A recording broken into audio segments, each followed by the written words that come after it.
সবাই আসছে। এবার যজ্ঞের সবার শেষে আসছে একজন, তিনি কে জানেন?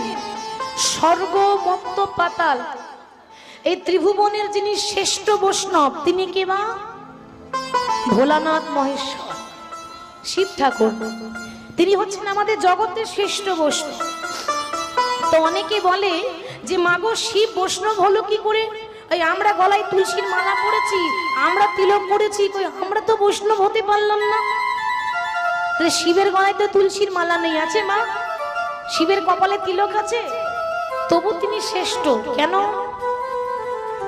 মানুষ কর্মে শ্রেষ্ঠ হয়, সাজে শ্রেষ্ঠ হয় না। ভোলানাথ বলছে, ভক্ত মোর, তোমরা আবরণে বৈষ্ণব, আর আমি হলাম আচরণে বৈষ্ণব।